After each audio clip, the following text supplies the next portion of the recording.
கடகராசிகார அன்பர்கள் அனைவருக்கும் எனது அன்பு கலந்த வணக்கங்கள். நான் உங்கள் அஸ்ட்ரோ சின்னதுரை பிளிமிசை கூத்தூர் பெரம்பலூர் மாவட்டம். கடகராசி மாசி மாத பலன் 2026 நிகழும் மங்களகரமான விஸ்வாவசு வருடம் தமிழ் மாதங்களில் 11வது மாதம் மாசி மாதம் கடகராசிக்காரர்களுக்கு எப்படிப்பட்ட கிரக நிலைகள் இருக்கிறது, அதனால் என்ன பலன்கள் ஏற்படும், இந்த மாதம் செய்யக்கூடிய வழிபாடுகள் என்ன, பரிகாரங்கள் என்ன என்பதையெல்லாம் பற்றி இந்த காணொலியிலே பார்ப்போம். இது போன்ற தொடர்ந்து தமிழ் மாத ராசி பலன்களை தெரிந்து கொள்ளவும் ஜோதிட தகவல்களை தெரிந்து கொள்ளவும் நமது சேனல் அஸ்ட்ரோ சின்னதுரை சப்ஸ்கிரைப் செய்து கொள்ளுங்க, லைக் பண்ணுங்க, நண்பர்களுக்கு ஷேர் பண்ணுங்க. அதாவது பாத்தீங்கன்னா சூரியன் கும்பராசியில சஞ்சரிக்கக்கூடிய காலம் தான் இந்த மாசி மாதம். மாசி மாதம் 3ஆம் நாள் மகா சிவராத்திரி. எல்லா மாசமும் சிவராத்திரி வரும், ஆனா மாசி மாசம் வரக்கூடிய சிவராத்திரி தான் மகா சிவராத்திரி. ஏன் அப்படின்னா இது அவ்வளவு சிறப்பு வாய்ந்த சிவராத்திரி. இந்த சிவராத்திரி அன்று விழிப்போடும் விழிப்புணர்வோடும் இரவு முழுவதும் கண் விழித்து சிவ பூஜை செய்பவர்களுக்கு சகல பாவமும் தோஷமும் விலகி கைலாச பிராப்தி, சிவலோக பிராப்தி கிடைக்கக்கூடிய அமைப்பு இருக்கிறது. ஆக அன்றைய தினம் இரவு முழுவதும் கண் விழித்து சிவ பூஜை சிவ வழிபாடு செய்வது சிறப்பு. சிவராத்திரி அன்று மகா சிவராத்திரி அன்று, அதாவது மாசி மாசம் 3ஆவது நாள். மாசி மாதம் 5ஆம் நாள் மௌனி அமாவாசை, அதாவது நம்மளுடைய வார்த்தைகளால செய்த பாவங்கள் விலகக்கூடிய நாள். அன்றைய தினம் மௌன விரதம் இருப்பதற்கு சிறப்பான நாள். அன்றைய தினம் மௌன விரதம் இருப்பதால் நம்ம வார்த்தையால பிறருக்கு செய்த பாவங்கள் அனைத்தும் விலகும். அடுத்ததா பாத்தீங்கன்னா மாசி மாதம் 18ஆம் நாள் மாசி மகம். மறந்த திதிய மகத்துல கொடு அப்படின்னு சொல்லுவாங்க. ஏன் அப்படின்னா நம்ம திதி கொடுக்கும்போது சில டைம் மறந்து போவோம். ஏன்னா திதி ஒரே தேதியில வராது எப்பவுமே. ஒரு வருஷம் பார்த்தீங்கன்னா 10 நாள் முன்னாடி வரும், ஒரு வருஷம் பார்த்தீங்கன்னா 10 நாள் பின்னாடி வரும். இந்த மாதிரி மாறி வரும். அதனால திதி சில பேர் மிஸ் பண்ணிடுவாங்க.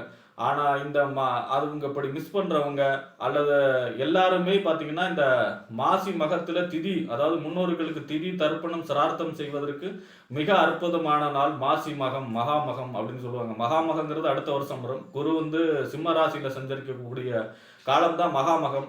இப்ப இந்த மாசி மகத்துல முன்னோர்களுக்கு திதி கொடுக்கணும். முன்னோர்களுக்கு திதி சிரார்த்தம் செய்வது சிறப்பு. மறந்த திதிய மகத்துல கொடு அப்படிங்கிற அமைப்புல. அடுத்ததா பாத்தீங்கன்னா மாசி மாசம் 30ஆம் நாள் காரடையான் நோன்பு. அன்றைய தினம் விரதம் இருந்து அம்பாளை வழிபாடு செய்ய வேண்டும். சத்தியவான் சாவித்திரியுடைய கதையை பாராயணம் செய்யணும். அப்படி செய்யும் பொழுது தீர்க்க சுமங்கலி யோகம் கிடைக்கும். அதாவது பாத்தீங்கன்னா அம்பாள் வழிபாடு, விரதம் இருந்து அம்பாளை கௌரி பார்வதியை வழிபாடு செய்வதும், அதே போல பாத்தீங்கன்னா சத்தியவான் சாவித்திரி, அதாவது சாவித்திரி யமன்கிட்ட இருந்தே உயிரை மீட்டாங்க இல்லையா, அப்ப அந்த சத்தியவான் சாவித்திரியுடைய கதை பாராயணம் செய்யும் பொழுது தீர்க்க சுமங்கலி யோகம் அன்றைய தினம் கிடைக்கும், உபவாசம் இருக்கும் பொழுது.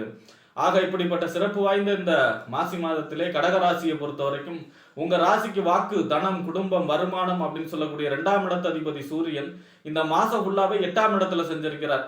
8ஆம் இடங்கிறது மறைவு ஸ்தானம். ஆனா என்ன ஒரு அமைப்புன்னா குரு பகவான் 9வது பார்வையை பார்க்கிறார், குருவோடைய பார்வையில் இருக்கார். அது ஒரு சிறப்பு.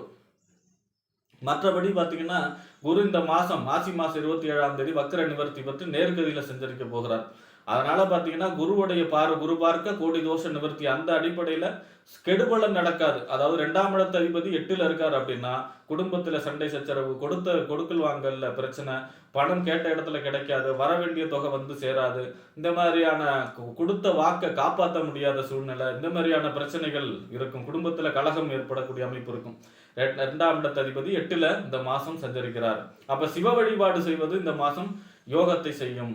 அடுத்ததா பாத்தீங்கன்னா உங்க ராசிக்கு 3ஆம் இடம் முயற்சி ஸ்தானம், வெற்றி ஸ்தானம், இளைய சகோதர ஸ்தானம், ஒப்பந்தம், கையெழுத்து இதெல்லாம் சொல்லக்கூடிய 3ஆம் இடத்திற்கும் 12ஆம் இடம் என்று சொல்லக்கூடிய விரயஸ்தானம், அயன சயன போகஸ்தானம், இந்த 3க்கும் 12க்கும் உடையவர் யார் அப்படின்னா புதனும் உங்க ராசிக்கு 8ஆம் இடத்துல தான் செஞ்சிருக்கிறார், வக்ரகதியில செஞ்சிருக்கிறார். பொதுவா இந்த 3ஆம் இடத்து அதிபதி புதன் 8ல செஞ்சிருக்கிறாருன்னா ஒப்பந்தம், புதுசா எந்த ஒப்பந்தமும் கான்ட்ராக்டும் எதுவும் செய்யக்கூடாது. ரெஜிஸ்ட்ரேஷன் முக்கியமா பாத்தீங்கன்னா வீடு வாங்குறது, நிலம் வாங்குறது, இடம் வாங்குறது, இந்த மாதிரியான ரெஜிஸ்ட்ரேஷன் சம்பந்தமா எந்த புது முயற்சியும் இந்த மாசம் கடகராசிக்காரங்க செய்யக்கூடாது. ஏன்னா புதன் 8ல இருக்காரு, அவரு 3ஆம் இடத்து அதிபதி 8ல இருக்காரு. ஒரு வகையில என்ன அப்படின்னா 12ஆம் இடத்து அதிபதி 8ல இருக்காரு, அது ஒரு யோகம்.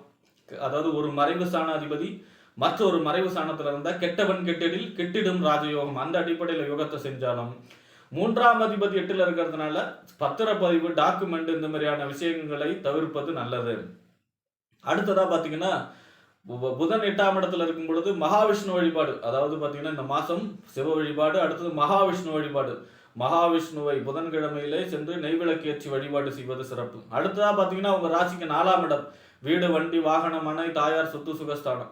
4ஆம் இடத்திற்கும் 11ஆம் இடம் என்று சொல்லக்கூடிய லாபஸ்தானம், மூத்த சகோதர ஸ்தானம், அபிலாஷைகள் பூர்த்தியாகக்கூடிய இடம், நெருங்கிய நட்பு வட்டாரங்களை சொல்லக்கூடிய இடம். இந்த 4க்கும் 11க்கும் உடையவர் யார் அப்படின்னா சுக்கிரன். இந்த சுக்கிரன் உங்க ராசிக்கு அவரும் 8ஆம் இடத்துல தான் சஞ்சரிக்கிறார். எத்தனாம் தேதி வரைக்கும்னா 17ஆம் தேதி வரை. 17ஆம் தேதி பாத்தீங்கன்னா அவரு 9ஆம் இடத்துல உச்சமாக சஞ்சரிக்க போகிறார். அது ஒரு யோகம். அப்ப 17ஆம் தேதி வரை அவர் உங்க ராசிக்கு 8ல தான் சஞ்சரிக்கிறார். வண்டி வாகனங்கள்ல கவனமாக இருக்க வேண்டும். 4ஆம் இடங்கிறது பயணஸ்தானம், அதாவது வாகனஸ்தானம். வாகனஸ்தானாதிபதி போய் 8ல இருக்காரு அப்படின்னா வண்டி வாகனங்கள்ல பயணங்கள்ல கவனமா இருக்கணும். வண்டியில ஒரு சில பழுதுகள் ஏற்படுவதற்கு வாய்ப்பு இருக்கிறது. தாயாருடைய ஆரோக்கியத்தில் கவனமாக இருக்க வேண்டும். ஆரோக்கிய சிக்கல் ஏற்படுவதற்கு வாய்ப்பு இருக்கிறது.